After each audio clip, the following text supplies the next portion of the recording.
নমস্কার, চলে এলাম নতুন কিছু রেসিপি নিয়ে আপনাদের সামনে।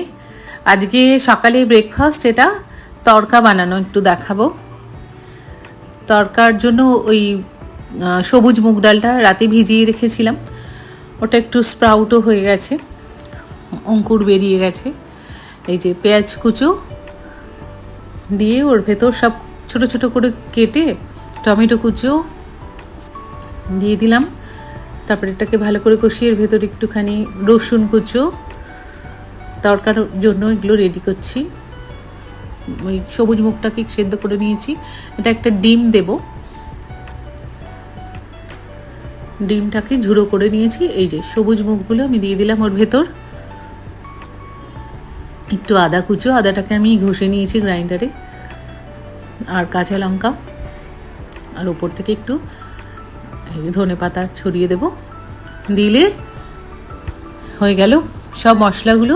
এবার নুন মিষ্টি যে যেরকম স্বাদ মতো ওপর থেকে একটু তড়কা মশলা দিয়ে দিয়েছি। তড়কা মশলা ওপর থেকে ছড়িয়ে হয়ে গেল আমার তড়কা রেডি। তার সঙ্গে এই যে লুচি ভাজবো। আজকে যেহেতু রবিবার, ছুটির দিনে একটু স্পেশাল রান্না না করে দিলে আবার মেয়ের তো একটু পছন্দ হয় না। এই যে বলেছিলাম রুটি করব, ও বললো লুচি করো। যে লুচি আর তড়কা আজকে সকালের মেনু। আপনারা কে কি সকালে ব্রেকফাস্ট করলেন কমেন্টসে অবশ্যই লিখে জানাবেন।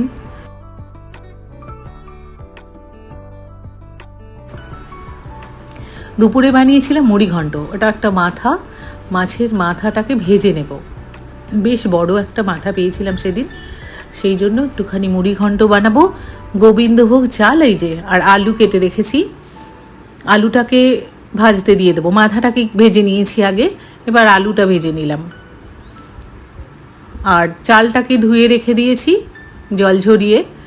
ওর ভেতর গরম মশলা আর তেজপাতা ফোড়ন দিয়ে পেঁয়াজটা ঢেলে দিয়েছি। মুড়ি ঘন্টটা এরকমভাবে বানিয়ে আমার বাড়িতে ওরা খুব পছন্দ করে। এই যে একটু হলুদ আর লঙ্কার গুঁড়ো দিয়েছি, আর এই যে চালটা ধুয়ে রেখেছিলাম জল ঝরে গেছে। এবার এটা রেখে দিয়েছি। আলুটা ভাজা আলুটা মশলার ভেতর দিয়ে দিলাম, কষিয়ে নেব। কষিয়ে নিয়ে মাথাটা দিয়ে দিয়েছি, যে মাথাগুলো দিয়ে দিলাম। মাথাগুলোকে খুব ভালো করে আগে ভাজতে হবে, দিয়ে এবার মাথার সঙ্গে আলু কষিয়ে এবার চালটাকে ওপর থেকে দিয়ে দেব। এবার এটাকে একটু ভেজে নিতে হবে। দেখতে থাকুন।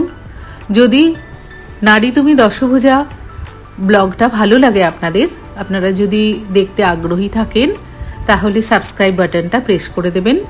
আপনাদের কাছে নোটিফিকেশন এসে গেলে আপনারা আমার ভিডিওগুলো দেখতে পারবেন। এই যে দিয়ে দিয়েছি জল, খানিকক্ষণ ঢেকে দেবো। এবার সিম আঁচ করে দেবো। চালটা সেদ্ধ হয়ে গেল। এই রেডি আমার মুড়ি ঘন্ট।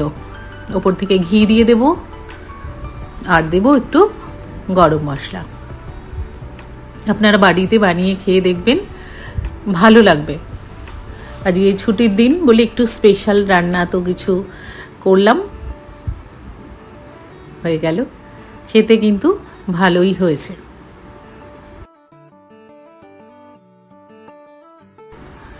ভালো থাকবেন, ধন্যবাদ।